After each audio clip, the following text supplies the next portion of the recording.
succès les apprentissages des transformations data de 3 grandes entreprises, donc LVMH, Sodexo et Carrefour. Et du coup, pour ce faire, donc, on a avec nous Fan Juan, Group Head of Data Strategy et Value Office chez LVMH. Laurence, Chief Data Officer chez Sodexo. Et du coup, Sébastien, Global Chief Data Analytics Officer chez Carrefour. Donc peut-être pour commencer, si vous pouvez un petit peu nous partager du coup les principaux éléments de vision. Bonjour à tous, enchanté. Oui, je vais vous parler un petit peu de notre stratégie data chez Carrefour.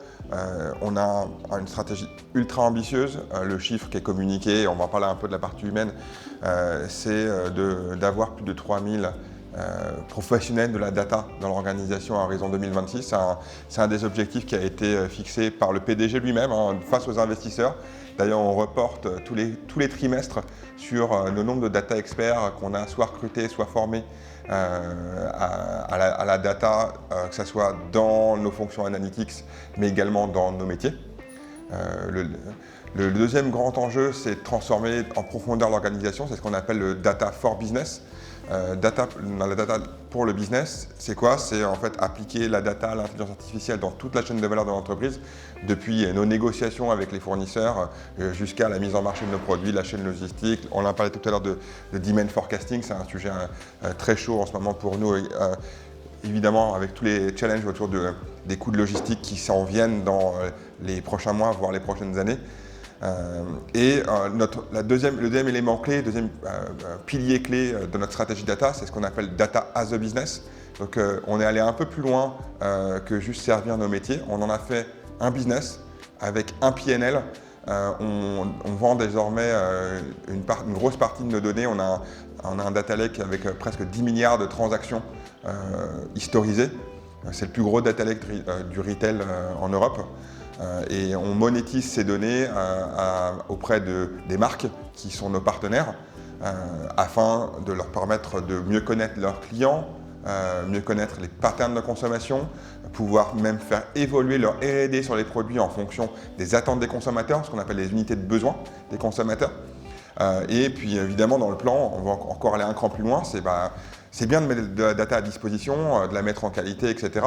Mais si on continue un peu à monter la chaîne de valeur, on peut aussi, dans les prochains mois, les prochaines années, déployer des algorithmes d'intelligence artificielle as a service pour permettre à ces partenaires de tirer encore plus de valeur de la data. Donc c'est vraiment ces 3 axes qui sont essentiels pour nous. L'axe humain pour monter en compétence nos équipes, l'axe de création de use case et d'algorithmes d'intelligence artificielle au service de nos métiers. Et enfin, la valorisation de cette donnée et même potentiellement des algorithmes qu'on pourra poser sur ces données auprès d'autres acteurs de l'industrie, en particulier les marques, les FMCG qui vendent leurs produits à travers le réseau Carrefour. Merci beaucoup. Laurence, peut-être oui, bonjour à tous. Donc chez Sodexo, et peut-être pour commencer un petit mot sur Sodexo, parce que normalement c'est une entreprise que vous connaissez tous si vous avez été à l'école ou si vous avez été dans des grands groupes. Mais Sodexo, en fait, c'est une entreprise qu'on connaît assez mal. Moi, je l'ai découverte en la rejoignant il y a 1 an et demi. C'est une entreprise qui opère dans 67 pays au monde, avec 40% de son chiffre aux US, dans la restauration collective, mais aussi dans le facility management et dans différents segments, donc les entreprises, les écoles que vous connaissez, les hôpitaux, les prisons, qui gèrent des événements sportifs, bientôt les JO. Voilà. Donc c'est une entreprise qui est très vaste en termes de coverage géographique et en termes de couverture des métiers, et qui s'est lancée dans l'aventure de la data autour de 2018 avec la création d'une équipe, un laboratoire à la base d'AI, rattaché à la direction digitale du groupe. On est passé par les phases que Vincent évoquait en introduction. On a d'abord testé des choses, on a fait des POC, voilà. Et puis quand j'ai rejoint Sodexo, moi c'était juste après la crise, donc l'entreprise avait besoin, et un vrai besoin, de se transformer, de mieux tirer parti du digital et de la data pour suivre les évolutions qui étaient inévitables face à la crise qu'on venait de vivre. Et on s'est dit comment on peut accélérer sur la data et passer vraiment à l'étape suivante pour que la data devienne un enabler de notre transformation. Qu'est-ce qu'on a fait? On a été, moi j'arrivais, donc c'était le bon moment pour remettre un peu à plat les choses. Donc j'ai dit déjà, qu'est-ce que ça veut dire pour Sodexo de tirer profit de la data? Et on est rentré dans une démarche où on a été interrogé largement tous nos métiers. Donc on a conduit énormément d'entretiens avec les métiers. On a associé l'équipe IT avec nous, puisque c'est deux équipes séparées. Comme disait Médéric, on est au même niveau, on travaille très bien ensemble. C'était pas complètement le cas à cette époque-là, donc on a associé l'IT à la démarche et on a monté ce qu'on a appelé le Data Acceleration Plan, donc pas très original non plus, mais vraiment cette logique d'accélérer les choses, avec d'abord une remise à plat de la vision autour de 4 axes. Donc le premier axe, c'est être capable d'avoir de la data vraiment embeddée dans tous nos métiers, pouvoir prendre des décisions basées sur la data. Et c'est important pour nous parce qu'une grosse partie de notre activité, elle tient à notre capacité à anticiper les choses, à prévoir ce qui va se passer, à prévoir combien de personnes vont venir, par exemple, manger dans nos restaurants. Donc on a créé des algorithmes qui permettent d'aider nos managers de sites à faire ces prévisions-là. On a travaillé sur des sujets de pricing, l'importance, surtout dans ce moment, d'être capable d'adapter nos prix, d'optimiser notre supply chain. Donc vraiment, comment on prend mieux nos décisions en utilisant la data. Comment la data devient un soutien à la transformation de notre business. Sodexo, c'est une entreprise B2B qui a pour objectif de passer à un modèle B2B4C. Donc on ne deviendra pas une boîte de B2C, mais vraiment, de plus en plus, on veut utiliser la donnée de nos consommateurs pour revoir tout notre modèle opérationnel, le design de nos offres, la manière dont on interagit avec nos clients, dont on change la proactivité qu'on peut avoir vis-à-vis de nos clients. Donc ça, c'est vraiment la transformation, la data pour aider à la transformation de nos business models. Et puis deux autres piliers de la vision qui sont importants, qui sont l'acculturation à la data. Et on en a beaucoup parlé ce matin, comment on embarque l'ensemble de nos métiers et la data ne reste pas une activité spécialiste. Et puis un pilier autour de l'usage responsable et éthique. Donc on retrouve des thématiques, mais c'était important pour nous que le COMEX réaffirme ce que voulait dire pour Sodexo de devenir une entreprise vraiment data-driven. Donc on a monté ce plan d'accélération qu'on est en train de déployer, qui nous a amené à améliorer, on va dire, le business, le modèle opératoire qu'on a avec les métiers et l'IT autour de la data, à revoir les investissements, et on a obtenu une enveloppe d'investissement de la part du COMEX, ce qui était aussi important d'avoir un engagement financier à soutenir nos travaux, et puis un plan de recrutement assez large pour compléter l'équipe qui était déjà en place par des profils qui pouvaient soit nous manquer, soit qu'on avait besoin de renforcer. Donc voilà un peu les piliers aujourd'hui de notre transformation data. Super. Fan-John. En fait, avant de parler de la stratégie, je vais juste rapidement parler du contexte. En fait, chez LVMH, la Data and AI Factory, ça existe depuis 3 à 4 ans. Du coup, pendant 3-4 ans, on a déjà fait pas mal de choses. On a déjà créé beaucoup d'awareness avec les maisons et aussi des use cases assez impactants. Et du coup, si je me permets de résumer la stratégie Data LVMH, à ce moment-là, on utilise 4 mots pour résumer la stratégie. Le premier mot, c'est accélérer. Le deuxième mot, c'est mesurer. Le troisième mot, c'est acculturer. Le quatrième, c'est innover. Okay. Accélération, c'est simple parce qu'on a déjà créé une très bonne base. Et du coup, maintenant, c'est le temps pour vraiment passer à l'échelle et de faire plus. Exemple, depuis je suis arrivé en février, en moins de 9 mois, on a fait autant de feuilles de route que le même volume qu'il y a depuis 3 ans. Et du coup, tous ces feuilles de route qu'on a réussi à faire cette année va être à la base pour les use cases l'année prochaine. Donc ça, c'est déjà un exemple concret de l'accélération. Et en plus, tout à l'heure, on va peut-être parler comment passer à l'échelle sur les use cases et tout ça. On a tellement des choses concrètes pour accélérer notre création des valeurs. Mesurer, en fait, aujourd'hui, on est déjà très bon sur la mesure des uplifts et des incrémentalités e-commerce et CRM. Maintenant, ce qu'on va chercher à faire, c'est sur la partie, par exemple, média, sur la partie supply chain operation, et aussi sur la partie retail optimization and performance increase. Du coup, toutes ces parties-là de mesurer, c'est important pour nous de montrer à notre COMEX et aussi à tous nos collaborateurs que tout ce qu'on fait a un impact sur le business. Acculturer, en fait, nous on a ce qu'on appelle le Data and AI Academy. Okay. pas non plus très innovant, mais très utile.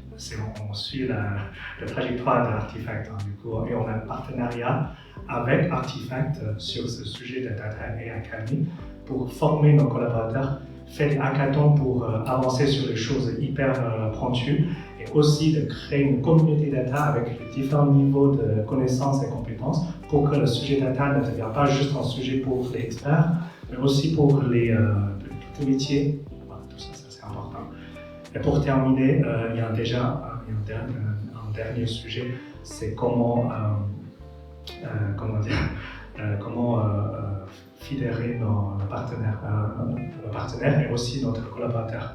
Et du coup, je pense qu'avec comme avec toutes les autres entreprises, on est en train de préparer notre base de talents et aussi pour réussir toutes les missions et projets qui est hyper différent. Parce que la clé de succès pour le Data AI, c'est des humains. Voilà.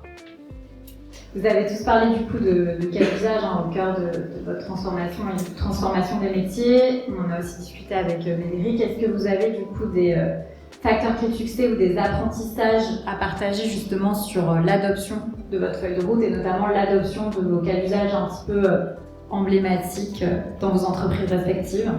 Alors, enseignement et criticité en tout cas de l'adoption et de l'embarquement des métiers, c'est évident chez nous. On n'a pas encore toutes les réponses. Ce qui est sûr, c'est qu'on partage les métriques qui ont été données tout à l'heure et qu'on voit bien qu'on a amélioré énormément de choses sur les parties build, sur la manière dont on travaille avec l'IT, sur la manière dont on est capable de mettre en prod un cas d'usage. Aujourd'hui, notre vrai sujet, le sujet qui est devant nous, c'est l'adoption par les métiers. On a une règle qui est déjà très simple et très claire, c'est qu'on ne lance pas un projet si on n'a pas un business sponsor. Donc ça, c'est dans tous les critères de sélection de nos cas d'usage. Le push du métier et son commitment à faire de ce cas d'usage un succès est clé. Et donc on a été jusqu'à d'ailleurs revoir un peu notre modèle économique autour des cas d'usage pour demander une contribution au métier, ce qui était aussi une manière de s'assurer de leur engagement et de s'assurer qu'ils croyaient bien au ROI du cas d'usage qu'on allait mettre en place. Donc ça, c'est des choses qui existent déjà, sur lesquelles on continue à travailler, mais on voit vraiment que l'accompagnement et le change management, il est encore devant nous, en tout cas chez Sodexo. Ce sur quoi on a beaucoup travaillé, et tu viens de l'évoquer, c'est aussi l'acculturation des collaborateurs. Il y avait un peu ce sentiment que la data et les sujets de data pouvaient être outsourcés à l'équipe data. On a vraiment voulu que tout le monde comprenne que chacun d'entre nous, à tous les niveaux de l'entreprise, avait un rôle à jouer dans le data journey, ce qu'on appelle le data journey, que ce soit sur la qualité de la donnée, que ce soit sur le développement et le déploiement des cas d'usage. On a lancé aussi une Data Academy, donc un programme d'acculturation et de sensibilisation de l'ensemble des collaborateurs. On a aujourd'hui plus de 30 000 modules de notre Data Academy qui ont été suivis et c'est vraiment un axe de travail très fort pour nous que chacun comprenne le rôle qu'il a à jouer puisqu'on est tous quelque part créateurs et utilisateurs de data et donc il faut qu'on sensibilise largement notre entreprise. Je donne juste un exemple, mais on travaille, je l'ai dit, beaucoup sur la prédiction et sur l'anticipation de ce qui va être consommé. Si à la caisse on ne saisit pas la bonne information et que parce que le poisson a le même prix que le bœuf, on met juste un repas sans préciser ce qui a été consommé, c'est très difficile pour nous d'anticiper les achats. Donc à tous les niveaux de l'entreprise, il y a vraiment un besoin d'être acculturé et de comprendre l'enjeu derrière une bonne qualité de la donnée et derrière l'utilisation des cas d'usage. Peut-être Sébastien, si vous pouvez nous dire un mot sur cet aspect culture data, exploration. Ouais, absolument. En fait, exactement tout ce que vous avez, les fondations dont vous avez parlé, l'académie, etc. Je pense que toutes les grandes entreprises du CAC 40 sont mises là-dessus, ont lancé ces éléments-là. Je voulais partager deux éléments un peu disruptifs qu'on a testés dans les 12 derniers mois pour pouvoir faire ce change qui, comme on le disait tout à l'heure, représente probablement 70% de l'effort, mais est souvent largement sous-estimé. Premier exemple, nous on a déployé un algorithme pour pouvoir automatiser la création de nos assortiments, pour les rendre beaucoup plus data-driven. Le challenge étant qu'il Il y a des centaines de catégories managers dans le monde qui pensent savoir exactement ce qu'il faut mettre sur les étagères en fonction de la taille, du format, de la géographie, de la zone de chalandise, etc. On s'est dit qu'on allait équiper nos collaborateurs avec cet outil, mais on s'est dit comment on va faire pour qu'on puisse réaliser des gains. Il y a 2 types de gains. L'un, d'automatiser les tâches de catégorie manager, donc du coup, de passer moins de temps à faire du category management, donc moins de people qui vont être dessus. Et le deuxième aspect, qui est évidemment d'avoir des produits plus pertinents sur étagère, qui on l'espère, augmentent le chiffre d'affaires, le réachat, etc. Le premier volet, c'est souvent le plus difficile. Alors, la technique là-dessus a été assez drastique. On s'est dit, la seule façon pour s'assurer de l'adoption et qu'on va automatiser la création d'un assortiment, donc on va arrêter de le faire manuellement dans Excel, on a déclaré au 1er janvier 2022 qu'on enlevait 50% des jobs de catégorie manager dans le monde. C'est drastique, parce que du coup, au 1er janvier, donc ça ne veut pas dire qu'ils ont été licenciés, hein, ils ont été réalloués dans l'organisation. Certains, on les a reformés vu qu'ils font de la data tous les jours, dans Excel ou dans d'autres outils, on les a reformés pour qu'ils deviennent des data analystes ou des data managers dans l'organisation, voire même les intégrer dans nos équipes analytics. Et donc du coup, en 2022, on les a forcément forcés d'adopter l'algo, parce que s'ils n'adoptaient pas l'algo, il était impossible pour eux de livrer les assortiments à la fin de l'année. Donc une méthode un petit peu plus punchy pour pouvoir s'assurer de l'adoption d'une solution data IA et éliminer évidemment ces tâches inutiles. Deuxième exemple, sur la partie accompagnement, on a un certain nombre de technologies data-driven qui sont déployées petit à petit en magasin, au niveau de la caisse, pour la détection des shelf-out, pour les étagères qui sont vides, etc. Et on a besoin de sensibiliser nos collaborateurs à la data. Donc, par exemple, le mois prochain, en fait, ce mois-ci, au mois d'octobre, fin octobre, on déploie à 80 000 collaborateurs une formation qui va être mise dans chacun des magasins en France. Il y a 250 hypermarchés, 8000 points de vente en France. Parmi ces 8000, on ne va pas toucher la proxy, donc on va toucher à peu près 4000 avec les gros, en gros les supermarchés ou les proxys assez gros et puis tous les hypermarchés. Et cette formation qu'on appelait Tous Digital, on l'a gamifiée, on la déploie avec une sorte d'escape game, un jeu de piste qu'on déploie dans les magasins. On a formé des centaines de collaborateurs, des étudiants, d'écoles d'ingénieurs, etc. qui vont nous accompagner pour déployer dans chacun des points de vente ce type de formation pour que les gens comprennent l'intérêt de, comme tu disais tout à l'heure, à la caisse, de rentrer la bonne information, en quoi c'est clé tout au bout de la chaîne, pourquoi à la fin le PDG, pour lui c'est important que ces données soient bien rentrées, et ça remonte dans toute l'organisation. Et c'est un effort assez majeur, on va tester sur la France déjà avec l'ensemble du périmètre France, et on espère pouvoir le déployer à l'international. Et c'est la première fois qu'on fait un déploiement d'une formation digitale, et évidemment il y a un gros volet data à l'intérieur, aussi majeur chez Carrefour. Alors, c'est quelque chose qui, chez nous, est systématique. La priorisation des use cases se fait systématiquement sur une appréhension de la valeur, sachant qu'on a une valeur qui augmente au fur et à mesure du temps, puisqu'on travaille en mode agile. Donc, on commence toujours par déployer sur un petit scope qu'on vise d'élargir. Donc, on a une valeur cible et puis une valeur accessible au fur et à mesure du temps. On a renforcé 2 choses. Un, l'engagement des métiers sur cette mesure de la valeur. Donc on a un partage de responsabilités, et y compris sur le fait de devoir suivre cette valeur. Et puis ça a été cité tout à l'heure, on a aussi renforcé beaucoup de travail avec les équipes finance et contrôle de gestion pour qu'ils nous accompagnent et qu'on ait des mesures de la valeur qui soient quasiment labellisées et certifiées. Donc c'est des choses qu'on est en train de mettre en place. Il y a des cas d'usage où forcément c'est beaucoup plus facile que d'autres parce que les impacts peuvent être directement attribués au résultat de l'algo ou au déploiement des use cases. Il y en a où on est plus en contribution quand on a une vision unifiée du client. Bon, la valeur qu'on génère est plus difficile à mesurer directement. Donc on est aussi en train de regarder comment adapter cette mesure de la valeur au cas d'usage, mais on a un engagement de valeur qui a été pris vis-à-vis de notre COMEX et qu'on suit pareil avec des KPI tous les mois à chaque fois qu'on voit le COMEX. Oui, donc sur la mesure de la valeur, élément, je pense, probablement le plus essentiel sur la data et l'IA, moi je considère que chacun de nos investissements, c'est un peu comme une start-up. Donc, comment on fait? C'est pour nous mettre en place une mesure de la valeur, on s'assure qu'on a des livraisons très courtes, en alentour de 8 à 10 semaines par itération, qu'on est capable d'expliquer de manière business quelle est la valeur qu'on a créée avec ces fonctions supplémentaires, l'itération supplémentaire. Et on raisonne en termes de ROI pour chacune de nos releases. Ça veut dire quoi? Ça veut dire qu'on se dit quel est l'investissement incrémental versus quel est le retour sur investissement sur cette feature. Et on regarde ça pas uniquement à l'échelle d'un use case, mais à l'échelle d'un domaine. Donc on ne regarde pas non plus sur toute entreprise parce que ça devient difficile de comparer des initiatives dans le marketing qui sont par essence moins capitalistiques que des investissements par demand forecasting, etc., où on a besoin peut-être d'avoir de l'IoT, des investissements en CAPEX importants.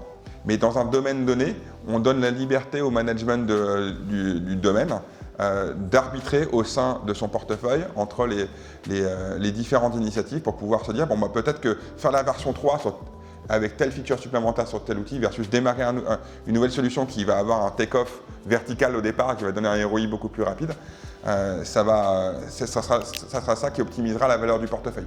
Donc il faut aussi incentiver, manager le portefeuille à l'échelle, pour nous, dans ce qu'on appelle un domaine d'application, avec une logique un peu d'un venture capitaliste qui réfléchit, j'ai un portefeuille de start-up, où est-ce que je mets mon argent pour avoir le meilleur ROI, et puis si jamais je dois arrêter pendant un temps donné tel projet, j'arrête tel projet, je consolide la livraison que j'ai réalisée et puis j'en tire les bénéfices et j'y reviendrai peut-être dans 6 mois.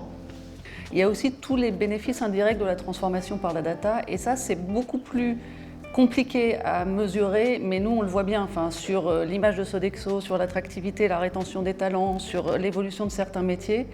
Et on a du mal à le mesurer, mais on insiste aussi beaucoup sur cette dimension-là, parce que si on veut transformer l'entreprise, il faut qu'il y ait des bénéfices qui sont non toujours financiers. Dans le contexte de LVMH, on a 76 maisons. Et du coup, dans les 67 maisons, même s'il y a une chose à faire, peut-être qu'on pourra avoir 3, 4, 10 000 façons de faire. Et du coup, ça rend les résultats incomparables. Du coup, il y a une chose qu'on doit chercher à faire sur la mesure de ROI, c'est de déjà standardiser la méthodologie. On dit toujours, ok, on va faire des A/B tests, mais toutes les situations, on ne peut pas faire des A/B tests. Il y a certaines situations où on ne pourra pas faire des A/B tests. Et du coup, à quel endroit on va faire des A/B tests, à quel moment on ne doit pas faire des A/B tests. Et si on ne fait pas des A/B tests, est-ce qu'on fait des géotests, est-ce qu'on fait des control groups, est-ce qu'on fait des benchmarks. Voilà, on essaie de standardiser une méthodologie avec toutes les différentes situations, avec toutes les maisons. Je pense que ça, c'est un sujet qu'on cherche à faire progressivement. La deuxième chose, je trouve que c'est important, c'est que, je prends un exemple, pour en achat, le client pourrait être contacté par le CRM, par l'e-commerce, par les médias, par plein de monde. Tout le monde dit que son use case a attribué une valeur sur l'achat, mais il y a un seul achat à la fin. Du coup, qui prend? Voilà. Souvent, dans le début de use case, on n'a pas ce problème parce qu'en fait, on commence à chaque petit point, voilà, on mesure tout.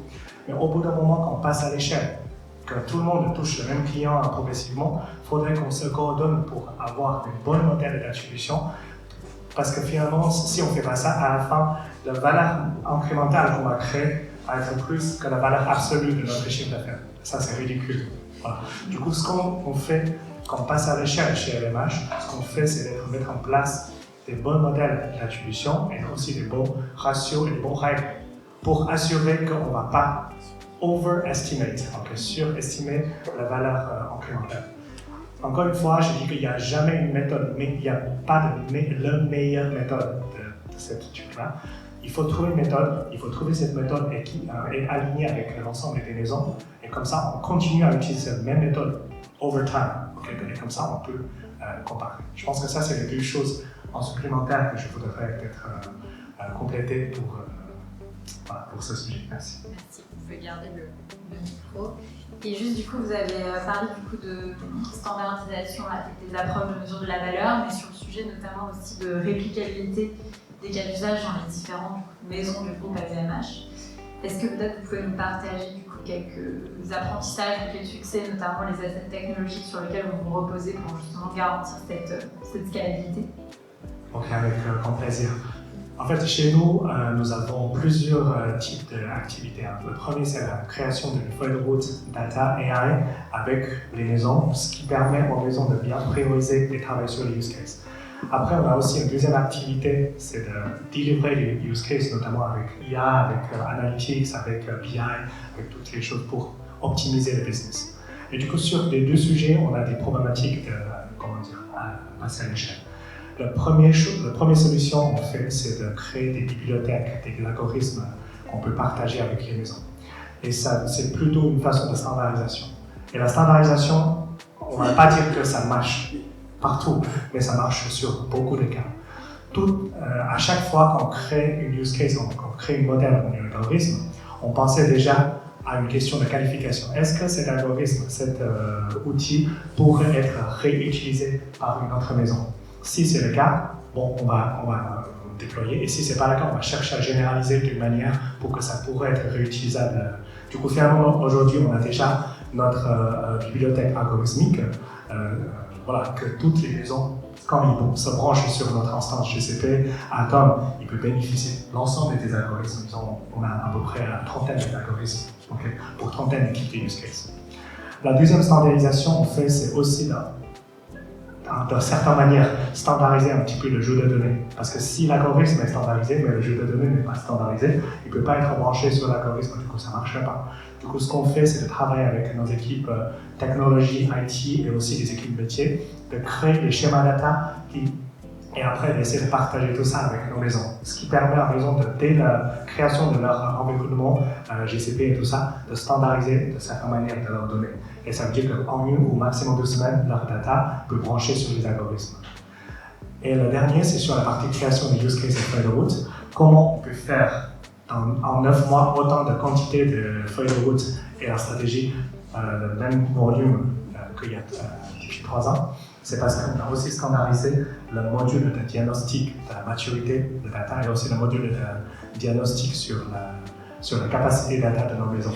Et du coup, grâce à ce type de standardisation, on pourrait, on va dire, en une seule semaine, de vérifier la disponibilité de toutes les features et enabler data digital AI dans nos maisons d'une manière très factuelle. Ça ne dépend pas à la météo, ça ne dépend pas à l'état d'esprit de la personne qui répond à la question. C'est hyper factuel sur les choses qu'on vérifie. Soit ça existe et elle fait bien, soit elle ne fait pas bien, ou soit ça n'existe pas.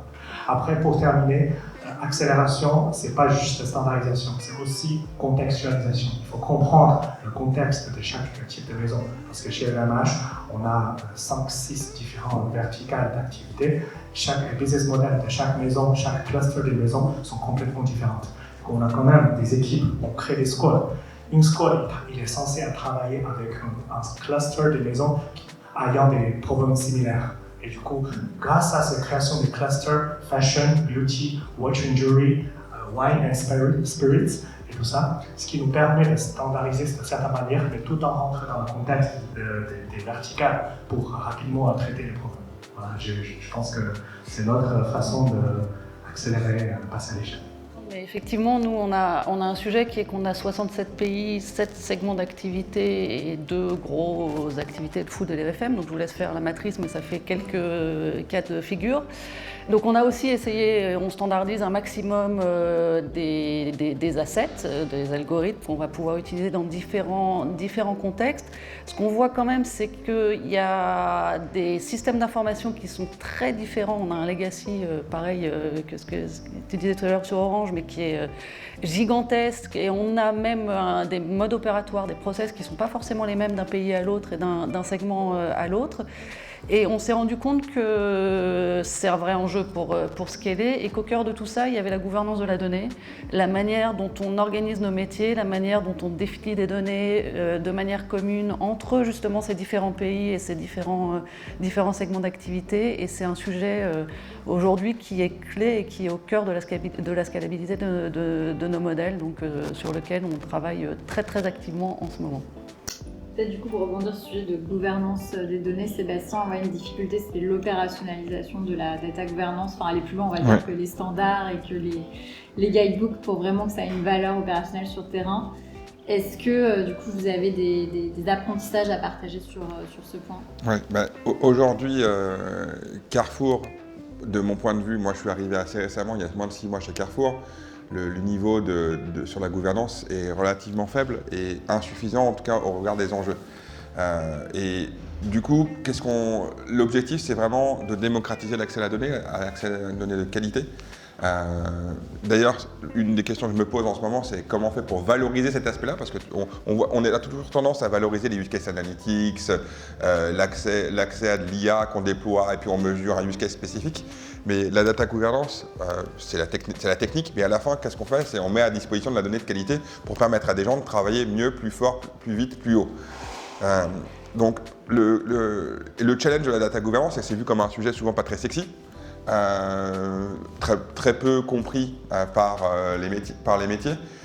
Donc il y a tout un sujet aussi d'évangélisation, d'acculturation à la data pour expliquer tout ça. La façon dont on a démarré les travaux cette année chez Carrefour, c'est d'essayer de parler le langage du métier. Donc nous, au lieu de parler d'entrepôt de données, de base de données, etc., on parle de supermarché de la donnée. Le supermarché, chez Carrefour, ça parle aux employés. Donc qu'est-ce que ça veut dire? C'est qu'on met la donnée à disposition dans des étagères. Ah bah tiens, ok, je comprends. Pourquoi c'est important de ne pas avoir tous les produits par terre mélangés quand on rentre dans le magasin? Ah, c'est quand même bien quand on rentre dans un magasin d'avoir un catalogue pour pouvoir s'orienter, voir les produits qui sont disponibles. Quand je vais dans mon étagère, je prends un produit dans la main, c'est quand même pas mal de pouvoir le tourner, de voir sa provenance. D'où est-ce qu'il vient ce produit? Est-ce qu'il est bon pour la santé? Son Nutri-Score. Donc est-ce que je consomme que des produits de qualité E? Je ne vais pas pouvoir tirer de bons insights. Voilà, donc c'est aussi de parler, je pense que tout ce sujet de la gouvernance, c'est aussi de parler le langage du métier, leur faire comprendre la valeur qu'il y a pour eux, enlever la technicité du sujet, on va pas parler de data lineage, mais parler de source de données et puis d'origine du produit et de traçabilité du produit.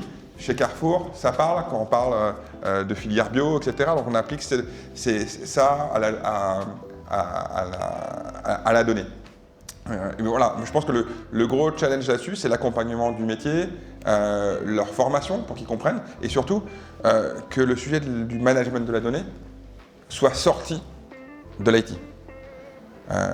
Les organisations qui ont réussi à créer de l'ownership sur la data par les métiers, c'est celles qui ont réussi à démocratiser l'accès à la donnée. Pourquoi? Parce que l'IT se voit souvent comme le provider de l'accès à la donnée. Mais depuis quand c'est le serrurier qui donne les clés? Ben non, c'est le propriétaire. Qui est le propriétaire? Qui est le producteur de la donnée? C'est le métier. Donc c'est lui qui doit être capable d'octroyer les clés. Et puis évidemment, il fait appel à une équipe qui va lui donner les clés, les serruriers qui vont dire « Ok, maintenant que vous avez cette donnée, vous pouvez y accéder ». Donc vraiment recréer cette appropriation de la data comme un sujet à 80% métier et à 20% avec des impacts technologiques, techniques, de la mise à disposition de la donnée dans une data platform, des droits d'accès, etc., qui ne doit être qu'une pensée dans un deuxième temps. Avant tout, replacer le data au cœur du métier. C'est ça le mantra qu'on essaie de déployer chez Carrefour. On est encore loin de la vision assez ambitieuse que j'ai là-dessus. Mais c'est un sujet dont je me suis attelé dès mon arrivée chez Carrefour en début d'année. Peut-être du coup le mot de la fin, si vous pouvez partager vos apprentissages, enfin 2-3 apprentissages clés un peu autour de la transformation data. Oui, alors quand on a préparé la table ronde, Justine, tu nous as posé la question de « et si c'était à refaire, qu'est-ce que vous feriez différemment ?» Et en fait, je me suis dit comment répondre à cette question-là. Et en fait, comment répondre à cette question-là dans un contexte où en fait on est en amélioration continue sans arrêt sur notre modèle. Artefact le sait bien, on a revu avec eux l'operating model plusieurs fois sur les derniers mois, dernières années. Et je pense que c'est quelque chose qu'il faut qu'on garde dans l'état d'esprit dans lequel on travaille, vraiment, et ça fait partie des méthodes agiles qu'on applique, mais l'amélioration continue et à chaque fois anticiper quel va être le sujet d'après. On n'a pas tout fixé, c'est clair, mais de toute façon on ne peut pas tout fixer d'un coup, donc voilà. Je pense que nous, nos vrais enjeux aujourd'hui, c'est le dernier qu'on vient d'évoquer, la gouvernance de la donnée, la qualité de la donnée, Et du coup, comment on intègre dès le départ ces problématiques de qualité? Et aujourd'hui, on est plutôt dans une phase où on est bloqué au moment de scaler, mais donc comment on intègre ces sujets de qualité dès le départ?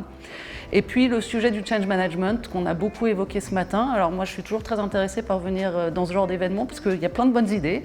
L'immersion au tout début des use cases, avant même le lancement des use cases, c'est quelque chose qu'on ne fait pas, l'immersion dans les métiers. Donc je pense qu'il faut dans nos enseignements, on a un modèle agile, on a des squads pluridisciplinaires dans lesquels les métiers interviennent, l'IT intervient et les équipes data interviennent, mais il faut encore plus, sans doute, qu'on rapproche nos manières de travailler avec les métiers, qu'on intègre ce qu'on fait dans leurs outils opérationnels, ce qui est aussi qu'on ne soit pas déconnecté de leur réalité. On travaille beaucoup chez Sodexo pour améliorer la vie du site manager, donc le gestionnaire de site, qui a déjà tout un tas de panels d'outils. Donc comment ce qu'on fait s'intègre au quotidien dans ses processus, dans ses outils. C'est ça pour nous les prochaines étapes. Un des gros sujets dans des boîtes globales comme Carrefour, c'est d'éviter de réinventer la roue dans chacun des business et dans chacun des pays. D'où d'ailleurs mon mandat de global qui est d'aller chercher les pépites dans chacun des pays pour pouvoir avoir une réplication de 80% de reuse de nos algos et de se dire c'est quoi les 20% qu'on doit adapter, même d'ailleurs profiter avec ces économies d'échelle peut-être de changer les process qui sont déficients dans certaines organisations, certains pays pour les standardiser et les rendre beaucoup plus efficaces et apprendre des autres dans le groupe. La deuxième chose dont on a parlé de manière extensive, c'est la mesure de l'impact et le start-up mindset qu'il faut avoir pour moi dans la data. C'est ça qui fait toute la différence pour pouvoir se dire est-ce que je remets une pièce dans la machine ou je stoppe? Et puis là, l'idée c'est de pouvoir bien découper son delivery en lots pour pouvoir facilement se dire voilà, l'incrément que je viens de livrer, très bien, il est stand-alone, il livre de la valeur et puis est-ce que je dois remettre un montant pour faire mon Series A, Series B, Series C comme un venture capitaliste. Et le troisième élément, je pense que l'élément clé dont on a tous parlé, et je pense qu'il est encore plus complexe dans des organisations avec des dizaines de milliers, centaines de milliers, on a près de 400 000 collaborateurs chez Carrefour, c'est vraiment l'adoption par le métier et de faire parler le langage data par nos business et non pas uniquement par nos professionnels de la data qui sont certes des experts mais qui ne peuvent pas mettre en œuvre les solutions dans les métiers sans avoir les business owners acculturés, prêts à faire le change et qui comprennent les enjeux de la data.